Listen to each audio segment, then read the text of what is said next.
नाट्यातल्या heroine सारखी आहे. म्हणजे नवरा आपला कसाही वागला, आपण मात्र त्याच्याशी एकदम चांगलं वागायचं. खरंच विसरलीस तू अमृता, मी कसा वागलोय तुझ्याशी? पदोनपदी तुझा अपमान केलाय. माझ्या आयुष्यामध्ये तुझी गरज नाहीये. प्रत्येक वेळेस तुला जाणवून दिले. त्या बोलीच्या पाठीमागे निघून गेलो या संसाराला मोडून, तरी तू कधीच वाटलं नाही का तुला या माणसाचे कानाखाली वाजवायचे आणि विचारावं त्याला की का करतोयस हे? कधीच नाही वाटलं तुला एवढं सोपं आहे सगळं विसरणं? विसरले नाहीये मी. जे काही झालं ते खूप वाईट होतं. अशी वेळ दुसऱ्या कुठल्याच बाईच्या आयुष्यात येऊ नये. हे सगळं विसरणं खरंच खूप कठीण आहे. पण जुन्या वाईट आठवणी घेऊन जगण्यात काय अर्थ आहे? त्यापेक्षा भूतकाळ विसरून पुढे जगायला हवं ना.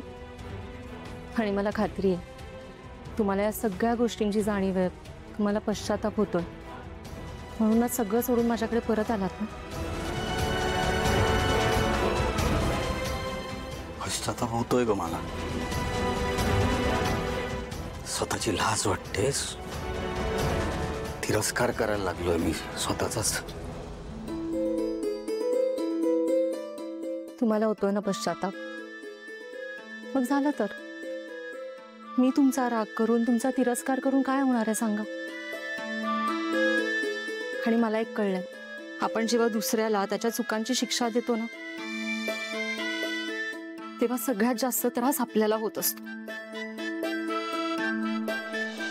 आणि आता मला खरंच तुमची खात्री आहे तुम्ही आता बदललात, तुम्ही योग्य मार्गावर आहात. मग मी का करू तुमचा राग, का करू तुमचा तिरस्कार सांगा ना?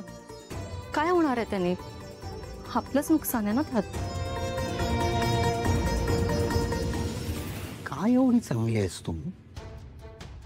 कोण आज मला जाणवते इतकी वर्ष मी काय गमावलं ते. अमृता एवढी चांगली नको वागूस माझ्याशी. मी नालायक नवरा आहे, एक नालायक मुलगा आहे, या घरासाठी काहीही न करू शकणार आहे. एक या घरातला मोठा मुलगा आहे. ना भूतकाळात मी काही करू शकलो ना भविष्यात मी काही करू शकेन या घरासाठी. प्लीज एवढी चांगली नको वागूस माझ्याशी. असं कसं बोलताय सांगा? आज जे काही केलं ते या घरासाठीच होतं ना. मला सांगा, ऐश्वर्याची सगळी कारस्थानं बाहेर काढताना तुम्ही सगळ्यांना हे सांगितलं की तुमचाही त्यात दोष होता, तुमचाही हात होता. आधीचा राजकुमार असता तर एवढं दिलं नसतं हे सगळं प्रकरण बाहेर. माझं नाव कुठेही बाहेर येणार नाही त्याची खबरदारी पण घेतली असती.